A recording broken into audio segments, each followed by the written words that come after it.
Welcome to Silicon Scoop, where we dive into the latest tech news impacting the world. Join John Irwin and the Startup Coach as they explore the tech news that matters to you. Stay ahead, stay informed, and now on with the show.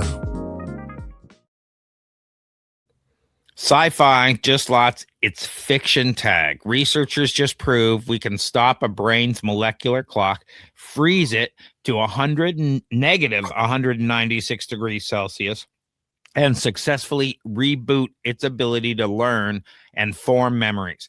This isn't just about cryonics. It's the first step forward toward an Amazon Prime for a human organ transplant. So we've just successfully tested the brain pause button. Scientists at FAU Germany vitrified mouse brain tissue, the hippocampus, into a glass-like state, stored at cryogenic temperatures, and revived it with full electrical and synaptic function. In the most rigorous proof to date, the biological machinery of memory can survive a deep freeze.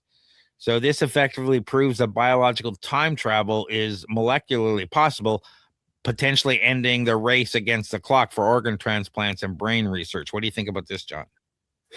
Yeah, I can't believe you said Amazon Prime. For some reason, when I think of this, I think of Demolition Man and that instant freeze thing that happens in the movie. Yep. But yeah, so I think this is really cool. I like how they're going with this. My question, or the thought that I had, is the people who are already cryogenically frozen currently to preserve themselves, were they preserved in this way, or are they kind of maybe screwed for being unthawed in the future? But what I liked about this was that they proved that they tested the hippocampus. So the experiment focused on 350 micron slices of mouse hippocampus, which is the region responsible for learning, memory formation, and spatial navigation. After thawing, they observed intact neuronal membranes and synapses, active mitochondria, which is energy production still working, and near normal electrical signaling. So this is crucial because it shows not just survival, but functional recovery. So I think this is a big deal because the brain is probably the most fragile organ in the body, right? So normally freezing will destroy it due to ice crystals. But the researchers used a special method, like you said, called vitrification, which basically turns the brain into what you said is a glass-like state instead of forming ice.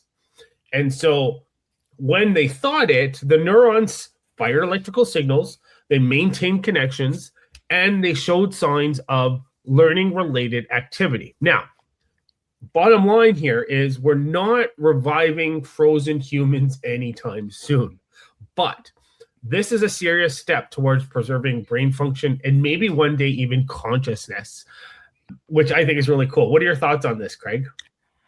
Well, when I called it the Amazon Prime, I did that because the problem with organs right now is they don't last very long. So you have a very limited window when a human dies to get their organs to the next human because it only survives so long. But now, if you can freeze dry the organs of everybody and they last potentially forever in the freezer, now we can say, hey, next day delivery of any organ anytime, because here we go. Okay, so you're going beyond the brain then. Okay. I get it. So I mean, ideally, if you can do it to the brain, you can do it to anything else. Think of this like a high-end video game. Normal freezing is like smashing the console with a hammer. The ice crystals physically tear the hardware apart. Vitrification is like hitting the save and power drain. The V3 crypto protectant acts like a digital backup, keeping the data intact. When you hit the power on, the game resumes exactly where you left off, high scores and all. So we're currently in the laboratory phase, human organ banking applications, 5 to 10 years from now. But it's really cool that where we are right now, this is a massive leap in neuroscience reproducibility. Labs can now live functioning brain tissues across the world for disease research without dying in transit, right? Yeah. And let me quantify a few things so that you don't think we're talking about like a whole mouse brain. And a couple limitations that this research showed. That the tissue, it only survived for a few hours post-thaw. And it was only thin slices, not whole brains or whole animals. And there's no evidence that memories were preserved or recoverable. And scaling to a full brain is going to be much, much harder because you've got the blood-brain barrier, you've got size and complexity. So right now, as of right now, even researchers have admitted that whole brain revival is still far beyond the current capability. But like you said, maybe this could be used in other organs, right? Yeah, the tissue slices were 350 micrometer, I guess, thickness, optimized for chemical penetration. They were vitrified at, like we said, at negative 196 degrees Celsius and stored at negative 140 degrees Celsius. And the success rate is 1/3 success in reviving hippocampal circuits within a whole mouse brain. So, we'll have to see when they start migrating that. The breakthrough relies on the vitrification talked about. This is the most significant validation of functional neural recovery since the first successful of cryopreservation of a kidney moved the goalpost from structural preservation to functional revival. So they're relating this to now how much we can do with the kidney and taking this to the next level. So long-term potentiation, or LTP, recovered in this study is the cellular equivalent of a hard drive's read-write capability. Without it, the brain is just a library where no one can check out books. So getting it to do impulses, means it's functioning at some level.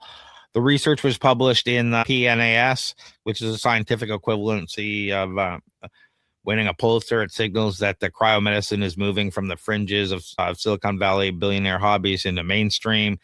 Mm-hmm. And to revive the tissue, researchers had to warm it faster than they cooled it. If the warming is too slow, the glass can turn back to ice, recrystallization, essentially blending the brain from inside out during the thaw. So, it's not without its risks. The 22% metabolic drop is significant. While the tissue can learn, we don't know if the chemical toxicity of the V3 solution causes long-term cellular dementia or DNA fragmentation. So if this scales to a full mouse heart or a kidney with 100% recovery, the organ donor waiting list might become a thing of the past. Yeah. So we've officially moved from wondering if neural function can survive the deep freeze to figuring out how to scale it to a human level. If you could freeze your brain today to wake up in 100 years, but there was a 22% chance your processing power would be permanently throttled, would you take the jump? Let us know in the chat. Tired of drowning in repetitive tasks while your competitors race ahead? Every minute you spend on manual data entry, scheduling, and routine processes is a minute you're not growing your business. Flowgrammer.ca transforms your workflow chaos into seamless automation. We build AI-powered systems that handle your busy work so you can focus on what actually makes you money. Our clients typically save 15 plus hours per week and see their productivity double within 60 days. Visit flowgrammer.ca for a free automation audit. That's flowgrammer.ca. Stop working in your business and start working on it. What do you got going on, John? Just plugging away, helping companies with government funding, attending events, probably startup drinks or Flowgrammer events. How about you, Craig? Lots of stuff going on. I honestly don't know when this is going out. I have to check. I think it's going to go out in April. But there's all sorts of stuff going on. If you don't know about OpenClaw, it's the latest AI automation agent that's taken the world by storm in 2026. And OpenClaw Toronto chapter just launched. And we have all sorts of events going on. So check out openclawto.com.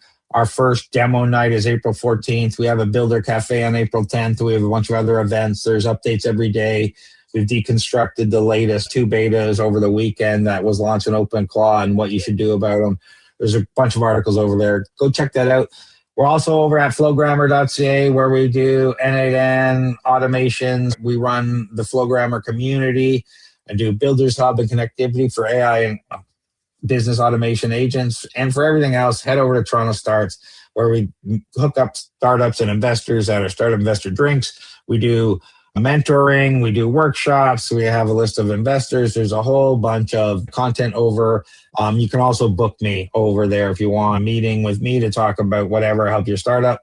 Check out TorontoStarts.com. But John, if people are looking for non-dilutive funding, where should they go and what is that?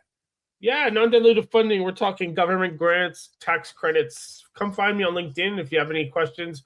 Right now is shred time, SRNED. But come reach out to me too if you've got a startup, if you've got a company. Reach out to me if you have any questions, and if they have company questions about their startup in general, where do they find you, Craig? Yeah, find me at TorontoStarts.com. But John, just before we go, something's open right now, and it's closing May 31st. Thank you. Can Export. And what? Yeah. So what if should you have people at know least about that? 300,000 in revenue in the previous year, and you're looking to expand outside of Canada, reach out to me, and we can put together. We can talk about an application for Can Export. All the links we talked about will be in the show notes wherever you're watching this. Thanks for watching, everybody. Leave us a comment, give us a like, give us a subscribe. We really appreciate it. Thanks, everyone. Thanks, everyone. Thanks for tuning in to Silicon Scoop. We hope you enjoyed this episode's dive into the latest tech news. Stay connected with John Irwin and the Startup Coach on LinkedIn and subscribe for more insights and updates. Until next time, stay ahead, stay informed.